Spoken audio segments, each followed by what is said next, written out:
Hey everyone, आप सभी का स्वागत है सीएच वीडियो लाइव न्यूज़ में।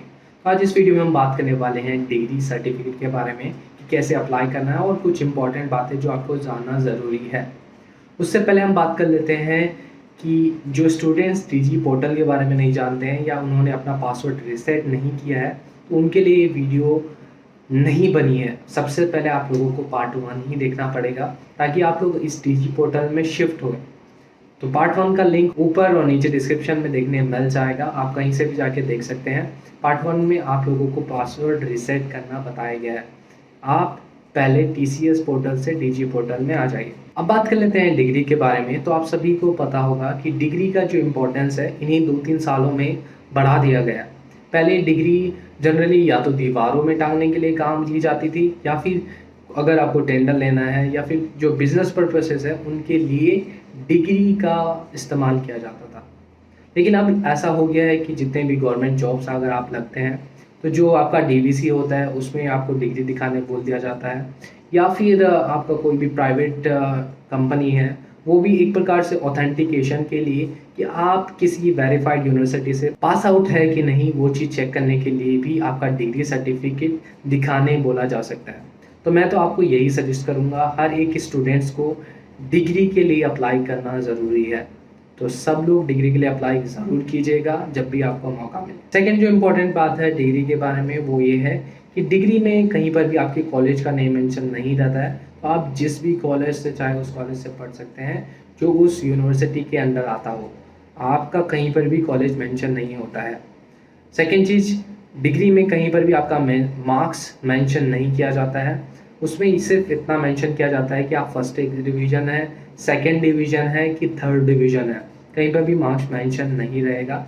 इसलिए जो आपके कैंपस आते हैं या फिर जो बड़ी कंपनियां होती है वो आपके फाइनल ईयर की जो मार्कशीट है उसको देखती है। उसमें आपके सारे डिटेल्स रहते हैं, मार्क्स रहता है, एवरेज रहता है, सब कुछ उसमें दिया रहता है। तो आप भी एक बार अपनी जो फाइनल ईयर की मार्कशीट आई होगी उसे अच्छे से देखिएगा, उसमें आपको सब कुछ डिटेल्स देखने मिल जाएगी। तो अब हम लोग बढ़ते हैं कि डिग्री को कैसे अप्लाई करना है, स्टेप बाय स्टेप चलेंगे। तो आपको अपना लॉगिन आईडी पासवर्ड डाल के साइन इन कर लेना है। जैसे आप लोग साइन इन करेंगे इस तरीके का इंटरफेस आ जाएगा। उसमें डिग्री सर्टिफिकेट में अप्लाई जो सामने दिया हुआ है उसे क्लिक करना है। जैसे ही आप उसे क्लिक करेंगे आप लोगों को इस तरीके का इंटरफेस देखने मिल जाएगा जिसमें स्टूडेंट डिटेल्स दिया रहेगा। उसमें आपके जो डिटेल्स है बेसिक्स वो पहले से फिलअप रहेंगे, आप उसे चेंज भी नहीं कर सकते हैं। आपको जो पासिंग ईयर है उससे फिल करना है और अपना नेम और उसी नेम को हिंदी में, अपने नाम को हिंदी में लिखने के लिए यहाँ नीचे लिंक दिया गया हुआ है। जैसे ही आप उसे क्लिक करेंगे तो आपके पास इस तरीके का इंटरफेस आ जाएगा। इसमें आप इंग्लिश में अपना नाम टाइप कीजिएगा, एक स्पेस बार दबाइएगा, वो आपका जो नेम है वो हिंदी में टाइप हो जाएगा। उसे कॉपी करके यहाँ पुट कर दीजिएगा तो आपका नेम हो गया।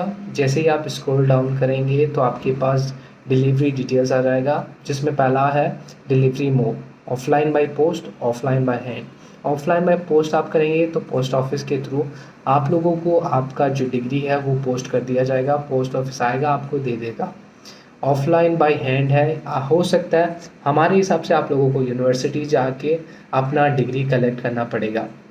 तो डिग्री जब बन जाएगा तो यूनिवर्सिटी आप लोगों को इन्फॉर्म करेंगी थ्रू मेल या फिर आपको एक मैसेज आ जाएगा। तो यूनिवर्सिटी से ये जो उम्मीद है हमें नहीं लगती है कि वो आपको मैसेज करेंगे, आपको फालतू परेशानी होना पड़ेगा। तो उससे अच्छा है कि आप ऑफलाइन बाय पोस्ट कीजिए, आपके पास आपके डिलीवर जो भी आप यहाँ एड्रेस मेंशन करेंगे वहाँ पर डिलीवर कर दी जाएगी। सेकंड देख लेते हैं अप्लाई इन्फो।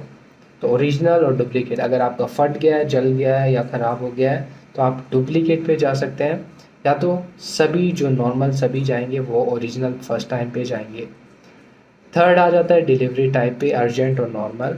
जैसी आपकी रिक्वायरमेंट है आप उस तरीके से आप मंगवाइएगा। दोनों का मैं फ़र्क बता देता हूँ। पहला फ़र्क है पैसे का। नॉर्मल अगर आप अप्लाई करते हैं तो 500 रुपये लगेगा, अगर आप अर्जेंट के लिए अप्लाई करते हैं तो आपका 2000 रुपये लगेगा। CSVT ने यहाँ सब चीज़ मेंशन भी करके रखा है कि आपको कितना क्या पैसा देना है।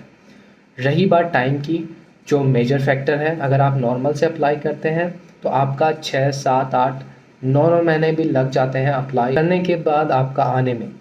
यानी आप लोगों को मिनिमम 6-7 मंथ तो आप लोगों को वेट करना ही पड़ेगा।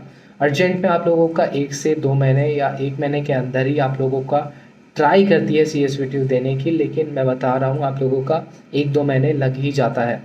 तो आप लोग देख लीजिएगा जैसा आपका रिक्वायरमेंट है उसके हिसाब से आप उनके यूनिवर्सिटी जाके अर्जेंट में आप लोग करवाते हैं, तो वो लोग कोशिश करते हैं आपका 15 से 20 दिन के अंदर देने का। सुपर अर्जेंट रहेगा तो आपको यूनिवर्सिटी 1-2 बार चक्कर काटने पड़ेंगे। तो आप जैसा आपका रिक्वायरमेंट है वैसे कीजिएगा। यहाँ मैं नॉर्मल सेलेक्ट किया हूँ, बाकी जिस एड्रेस पे मुझे मंगाना है वहाँ मैं यहाँ एड्रेस डाल दे रहा हूँ। फिर बात कर लेते हैं रिमार्क की। आप डालें ना डालें कोई फ़र्क नहीं पड़ता है, उसे ब्लैंक भी आप छोड़ सकते हैं।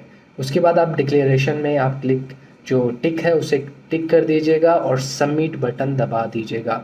जैसे आज सबमिट पे क्लिक करेंगे आपके पास ये वाला डायलॉग बॉक्स ओपन हो जाएगा जिसमें अपलोडिंग सपोर्टिंग डॉक्यूमेंट्स आएगा। तो इसमें डिप्लोमा के लिए यहाँ 6 सेमेस्टर तक ही रहेगा।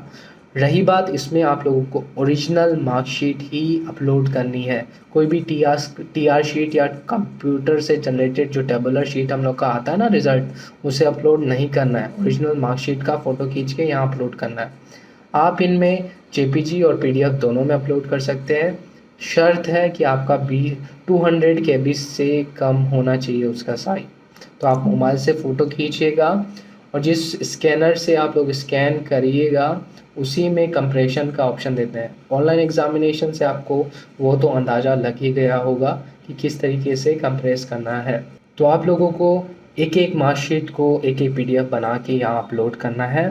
तो एक चीज़ यहाँ जो लैटरल एंट्री वाले स्टूडेंट्स हैं उनको ये डाउट आएगा कि उनके फर्स्ट और सेकंड के ओरिजिनल मार्कशीट तो आते नहीं हैं, तो वो कैसे करें। तो देखिए उनका जो TR शीट है उसे ही यहाँ अपलोड करना है। तो आप लोग यहाँ फर्स्ट ईयर का जो आपका TR शीट आएगा उसी को फर्स्ट सेमेस्टर में भी सेकंड सेमेस्टर में भी दोनों में अपलोड करके आप लोग आगे प्रोसीड कर सकते हैं। थर्ड से लेके बाकी आप लोगों का 8 सेमेस्टर का ओरिजिनल मार्कशीट का फ़ोटो या PDF रहेगा। तो यहाँ आप लोग एग्जाम्पल देख सकते हैं कि आप लोगों को कैसे अपलोड करना है। चूज़ फाइल पे क्लिक किए, अपलोड दबाइए, वहाँ आप लोगों का ग्रीन कलर का साइन आ जाएगा तो वो अपलोड हो गया। इस तरीके से आप अपने जो PDF है या फिर JPG फाइल है उससे अपलोड करना है। जैसे ही अपलोड हो जाएगा आप लोगों को नेक्स्ट पे क्लिक करना है। नेक्स्ट पे क्लिक करते ही आप लोगों को पेमेंट का ऑप्शन आ जाएगा। तो आपको यहाँ सबमिट एप्लीकेशन पे आप लोगों को क्लिक करना है। ये एप्लीकेशन नंबर आप लोग एक प्रकार से स्क्रीनशॉट या जो भी करना है वो कर लीजिएगा, इम्पॉर्टेंट रहता है अगर फर्दर कोई भी प्रॉब्लम आती है तो। उसके बाद आप लोगों को सीधा पेमेंट का ऑप्शन आ जाएगा। आप पेमेंट कीजिए, कार्ड से कीजिए, UPI से कीजिए, जैसा आपको ठीक लगे उस तरीके से पेमेंट कर दीजिएगा। जैसे ही आप पेमेंट करेंगे तो आपके पास इस तरीके का एक्नॉलेजमेंट आ जाएगा फॉर्म खुल के। जैसे उसमें स्क्रॉल डाउन आप करेंगे तो यहाँ प्रिंट का ऑप्शन देगा, लेकिन वो प्रिंट नहीं करेगा। आई डोंट नो CSVT से सुधार क्यों नहीं रहा है, लेकिन आपका क्लिक करने पे प्रिंट नहीं होगा। आप कितना ही कोशिश कर लीजिए। अगर प्रिंट होता है तो वेल एंड गुड है, नहीं होता है तो इसका स्क्रीनशॉट खींच के आप ज़रूर रखिएगा। मोबाइल में स्क्रॉलिंग स्क्रीनशॉट होता है, उसकी मदद से आप कर सकते हैं। अगर आप लैपी या कंप्यूटर से अप्लाई कर रहे हैं तो Ctrl+P दबाइएगा, इस तरीके का ऑप्शन आ जाएगा और इस तरीके से आप लोग उसे शेयर कर सकते हैं। यही डिग्री अप्लाई करने का प्रोसेस था। आई होप आप लोगों को समझ आया होगा। अगर कोई भी प्रॉब्लम इशू या आता है तो मुझे ज़रूर बताइएगा, हम लोग कोशिश करेंगे उसे रिजॉल्व करने की। तो इस वीडियो के लिए इतना ही। Thank you so much.